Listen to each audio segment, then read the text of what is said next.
empecé a ver que realmente sin Dios yo no era nada. La nueva evangelización solo se puede dar por enamorados. Pero quiero lío en las diócesis. Quiero que se salga afuera.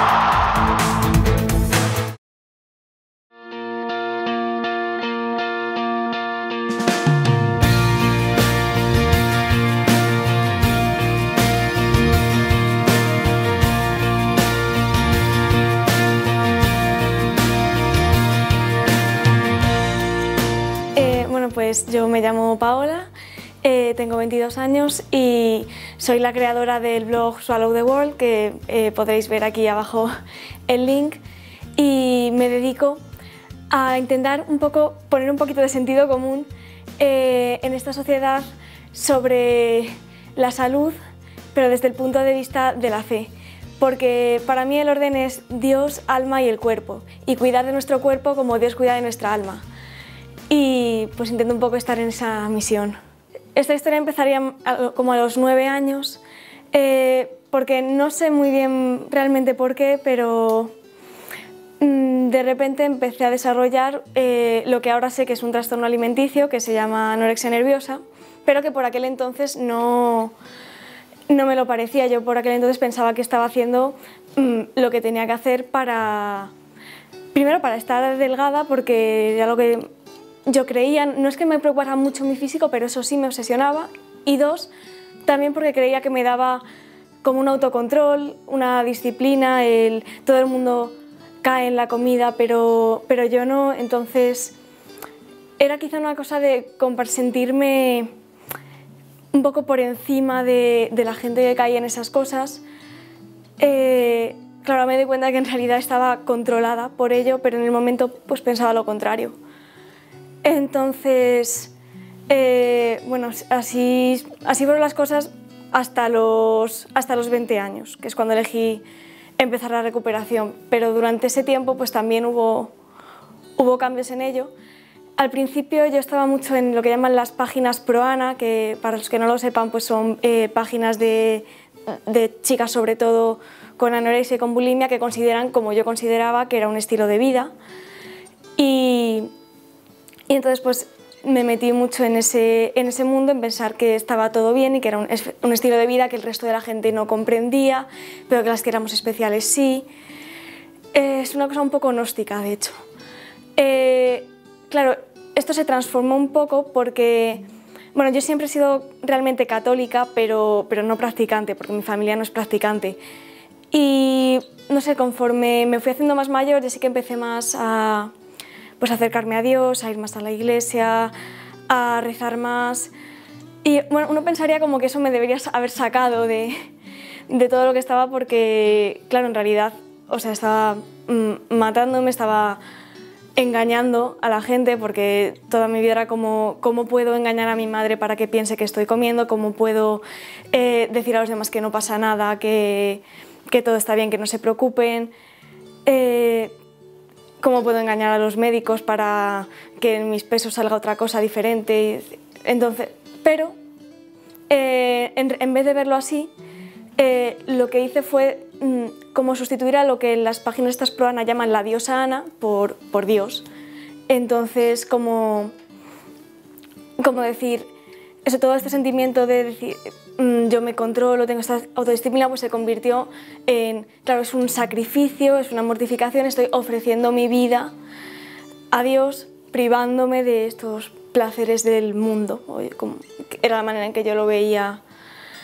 Entonces, claro, por ese motivo quizá fue más difícil aún el salir, porque, claro, ya no era simplemente, bueno, es que es superficial, es que quiero estar delgada, es que estoy haciendo la voluntad de Dios y lo que me manda, y se convierte en el sentido de mi vida y en mi mayor vocación. Yo cuando he sufrido, cuando lo he pasado mal, es en la recuperación, que puedo hablar de ello luego, pero durante el tiempo que no estuve en recuperación, sino que yo creía que estaba bien, yo no lo pasé mal, yo no sufría, es decir, había cosas que sí, claro, ¿no? Porque sufría de que me llevaran a los médicos, sufría de hambre física, pero yo en realidad, como tenía un sentido, yo vivía en mi mundo. Efectivamente, lo que más me duele ahora es pensar en cómo lo pasó sobre todo mi madre, Porque claro, ella sobre todo ahora me dice muchas veces que se sentía muy culpable ella, ¿no? De que ha hecho ella mal, eso cómo ella no ha podido evitarlo, porque ella no me podía sacar, como que se sentía muy responsable de lo que me pasaba y eso como si fuera su culpa, que no era su culpa en absoluto. Entonces a mí es un poco lo que más me duele, que mi madre se martirice porque ella crea que era su culpa. Luego aparte, claro, o sea, yo creo que no puedo entender el sufrimiento que debe haber tenido mi madre, claro, viendo que su hija se muere delante suyo y no puede evitarlo. O sea, claro, yo ahora cuando hablo con ella y ella todavía se pone a llorar cuando hablamos, recordando sus cosas, y supongo que hasta que yo no tenga hijos no lo podré entender del todo. Lo puedo entender si pienso, por ejemplo, si mi madre se estuviera poniendo así delante mío, pero fatal. Luego, por ejemplo, mis amigos, el resto de mi familia o incluso mis profesores, hombre, pues yo pensaba que yo mentía muy bien y que nadie se daba cuenta,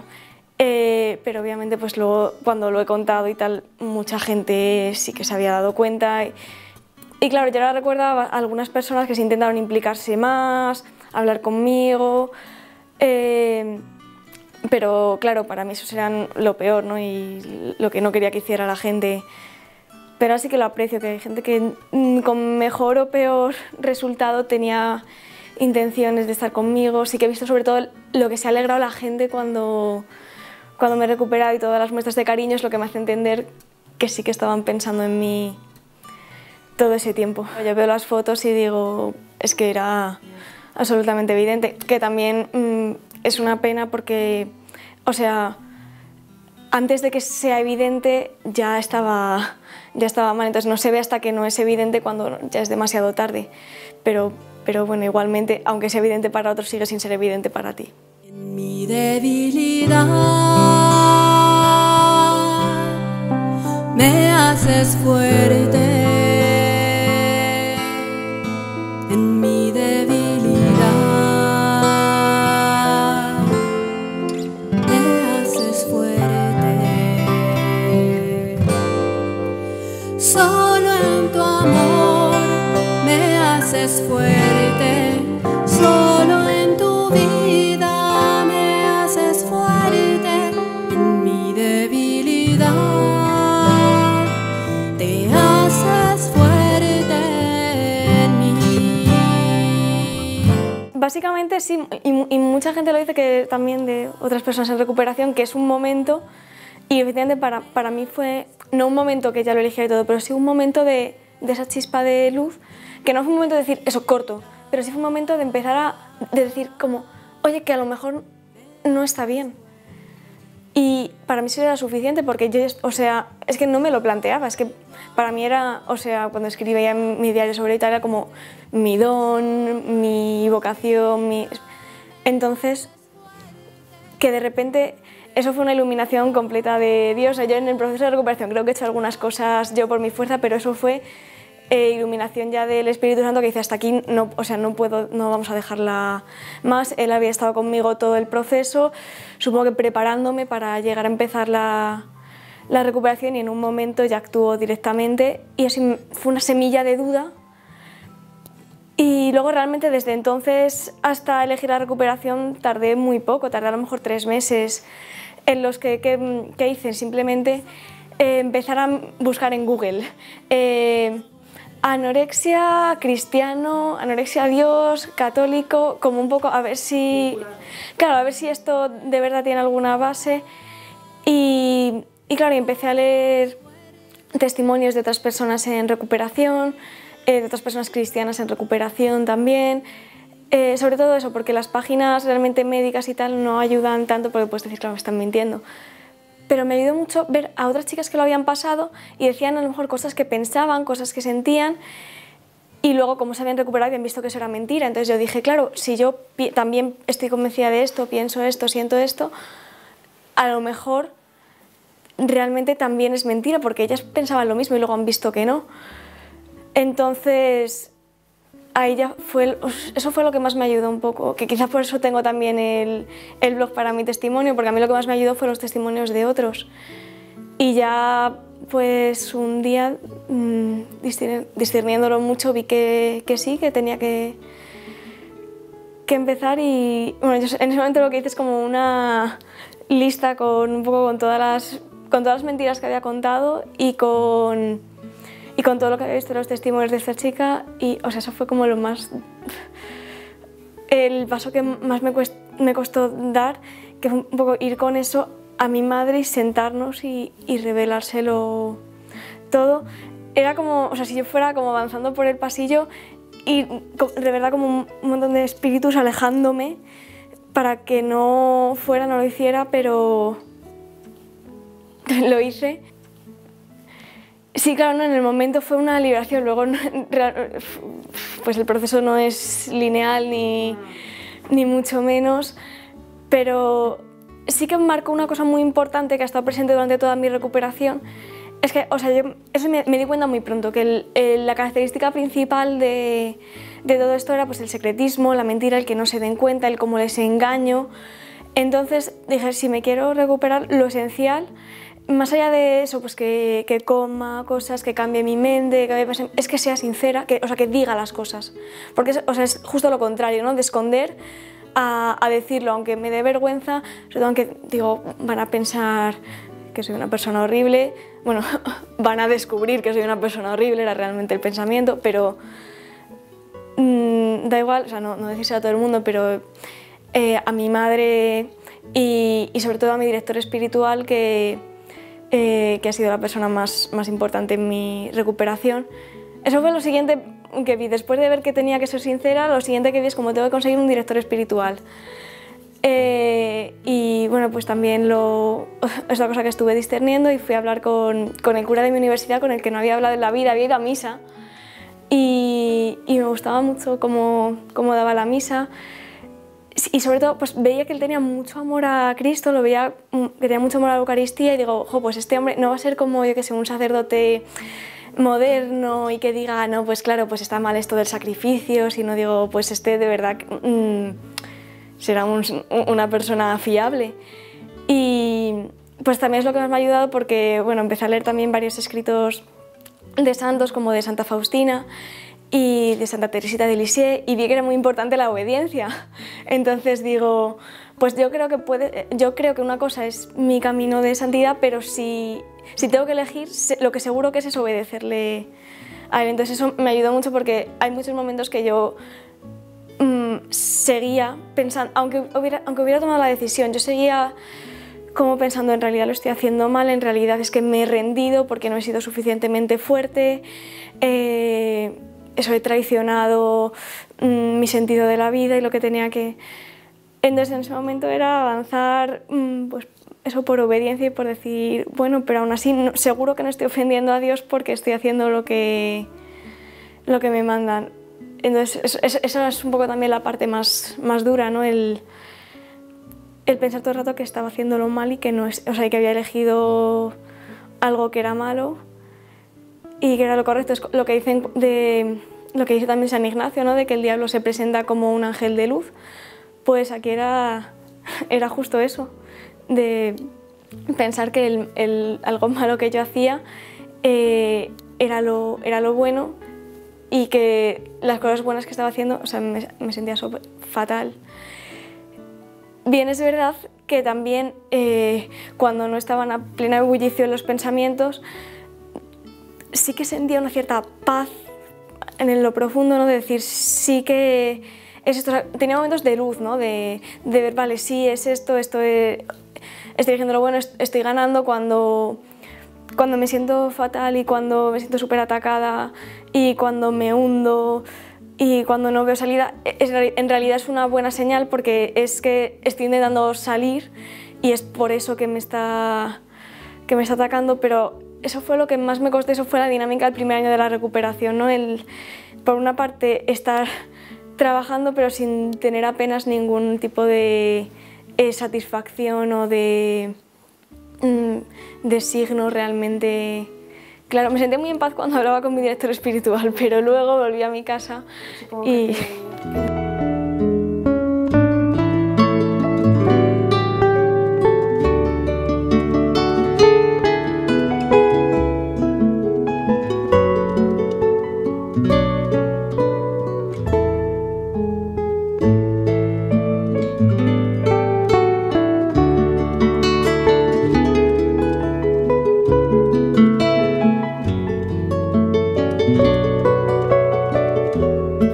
si no pensara que era por Dios y que había un sentido, o sea, es que no, o sea, aun quitando que por una parte diríamos que fue más difícil por el creer que fuera de Dios, o sea, aunque solamente hubiera sido, si solamente hubiera sido un componente, por decirlo así, estético más moral, que eso lo olvida mucho la gente, que no es solo estético, sino toda esta parte de el resistir la comida y tal. O sea, sin la gracia de Dios es que yo no sé cómo la gente sale. O sea, supongo que porque claro que tienen la gracia de Dios aunque no lo vean, porque es que si no, sí, completamente imposible. Si es que yo cada vez que pensaba en el siguiente paso que tenía que dar, era como, o sea, no puedo más, o sea, de hecho, o sea, por supuesto cuando empecé la recuperación pensaba parar mucho antes de llegar hasta el final, era como, bueno, recuperarse hasta un punto, pero simplemente el pensar que iba a tener que hacer más cambios de los que, o sea, es que no podía, de hecho, yo en algún momento llegué a tener como bastante claro que lo que iba a pasar es que yo me iba a morir en algún momento antes de llegar, porque no era físicamente, intelectualmente, mentalmente posible que yo llegase a estar en un punto de recuperación y pudiera soportarlo. O sea, eso no era viable en mi mente. Y sin embargo, en cada paso el Señor me ha dado la gracia, pero justita para dar el siguiente paso. Pero, claro, si yo no sé cómo la gente puede seguir dando pasos sin pensar que va a tener la gracia de Dios para ello. Porque claro, tú cuando miras hacia el futuro, hacia el siguiente paso que tienes que dar, claro, estás mirando con las fuerzas que tienes en ese momento, que son las justas. Entonces, claro, lo ves súper negro, o sea, súper imposible, pero totalmente imposible. O sea, que no puede ser que tú estés ahí y vivas. Entonces, solo tienes que confiar en que en ese momento Dios te dará la gracia aunque no la veas. Así que, respondiendo a la pregunta, sí, está claro que es que Dios actúa en la vida de todas las personas, pero aún así sin ellas saberlo, ojo, me parece durísimo. Por eso también pues intento evangelizar a la gente en recuperación y que vean que Dios está de su parte y que confíen en Dios, que es la manera de seguir avanzando. De todos modos, una cosa, no sé cómo has dicho antes también de la oración era también un punto complicado, porque yo había tenido muchos años para hacerme una interpretación de la Biblia a mi manera. Entonces, claro, para mí todo estaba enfocado a eso. Por ejemplo, creo que el ejemplo más claro, en las páginas pro anorexia y todo esto, siempre estar delgada es perfección, no es ser perfecto. Entonces, claro, pues el ser perfectos, como vuestro Padre es perfecto, que dice Jesús, para mí era pues, ser anoréxica, ser delgada. Y bueno, pues era así un poco toda la dinámica. O sea, ya ni siquiera tenemos que irnos a pasajes que sean de ayuno. O sea, simplemente alguno que fuera de ser santo o de ir a la perfección o de esforzarse. Ya todo eso para mí era un detonante. Entonces eso también lo ha ido curando el Señor. Eso ha sido la mayor liberación de la recuperación, cuando pude eso, volver a rezar sin pensar cada vez que estaba rezando que cómo estaba yo acudiendo a Dios cuando estaba haciendo lo contrario de lo que Él quería, ¿no? Cómo iba a pedirle ayuda con algo que a Él le desagradaba. Entonces, esa ha sido la mayor liberación, el seguir aún así perseverando en la oración hasta que Él me dejó ir viendo lo que realmente Él quería decir con esas palabras, que era justo lo contrario. Vale, pues ahora mismo es el mejor momento en que he estado nunca. Quiero decir, porque yo realmente cuando estaba activamente, por decirlo así, en la anorexia, yo pensaba que era feliz.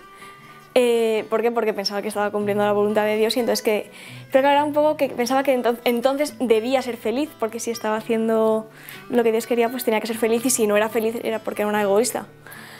En cambio, claro, ahora veo que es que mis horizontes de felicidad eran súper limitados. Mis horizontes del mundo eran muy limitados.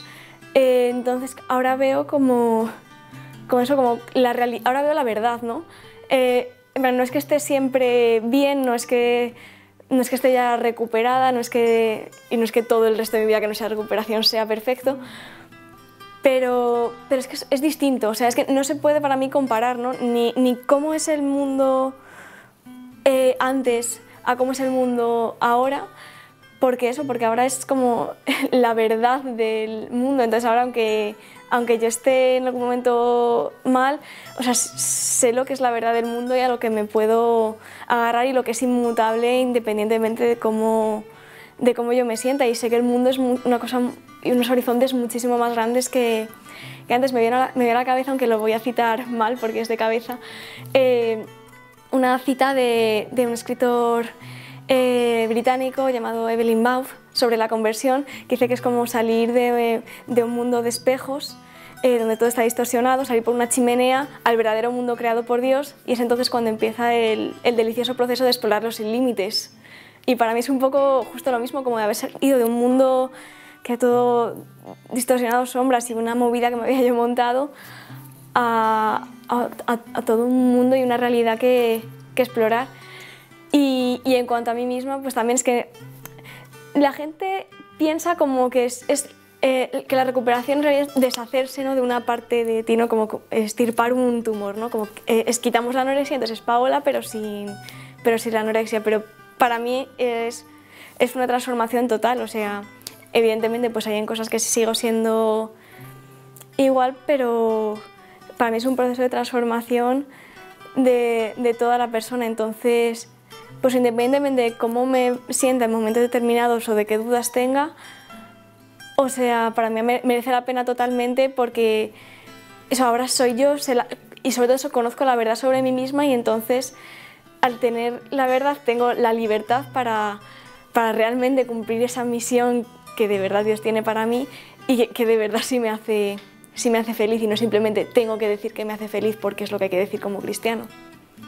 Mira, pues el blog se llama Swallow the World, que significa devora el mundo, y está sacado además de una frase de San Agustín que dice que el mundo nos quiere devorar, entonces que devores tú al mundo. En plan, que el mundo te quiera asimilar y que seas como él, y que no eres tú el que tienes que pasar el mundo por ti mismo, que tú estás lleno de Dios a su vez, y entonces transformarlo en algo santo. Y es justo el propósito de mi blog, coger las cosas que ahora están tan de moda, de la salud, la nutrición, el fitness, un poco todos estos ámbitos de los que he ido aprendiendo yo también según me he ido recuperando y en los que ahora estoy formándome, y llenarlos de Dios para darles ese sentido sobrenatural de cuidar de tu cuerpo como un templo de Dios, y para llenarlos de verdad, porque he visto que hay muchísima confusión. A pesar de que yo he dicho como que yo me metí en páginas pro anorexia y tal, veo que el problema es que las páginas que no son pro anorexia, o sea, todas las páginas de salud, es que dar unas consignas que hacen que la gente, no hacen que la gente tenga un trastorno alimenticio, pero sí hacen que en general la mentalidad de la sociedad esté súper distorsionada. Yo lo noto cuando voy a comer con mis amigos, o sea, los comentarios que hacen, eso de pues ahora no voy a poder comer en todo el día, o menos mal que no he desayunado, o sea, ahora habrá que quemarlo haciendo... O sea, la gente tiene ya como eso inculcado, entonces yo pretendo, dar mi testimonio y ayudar con mi testimonio a todas las personas que tengan un trastorno alimenticio, sobre todo las que estén, eso como en mi caso, como planteándose la recuperación y necesiten ver que es posible, ver que sus miedos no se van a cumplir, que todo eso es mentira, y que ni los miedos físicos ni los miedos de autocontrol, que no se va a cumplir ninguno. Pero por otra parte también un poco evitar esa situación y evitar esa mentalidad distorsionada en general, que es un caldo de cultivo para trastornos alimenticios en general, porque normaliza esos comportamientos, porque la gente te aplaude por ese autocontrol que tú crees que tienes, y ayudar a la gente a darse cuenta de que la salud de alma y de cuerpo es algo que se puede ver desde lentes mucho más positivas, y desde esa visión de que a Dios le preocupa tu cuerpo y te lo ha arrendado para que florezca, para que lo cuides. Tienes una responsabilidad con él, o sea, tampoco digo, pues ahora nadie se tiene que preocupar de su cuerpo, tienes una responsabilidad de cuidarlo, pero al mismo tiempo de cuidarlo con el amor con que Dios te cuida a ti mismo. Y intento un poco también, no solamente, bueno, por una parte con tema espiritualidad, tema mentalidad, cambiar la mentalidad, retar a la cultura de la dieta, y luego pues también con las cosas ya que me estoy formando más técnicamente, pues en ejercicio, en entrenamiento personal, en nutrición, también pues dar claves más concretas para ayudar a la gente a hacerlo.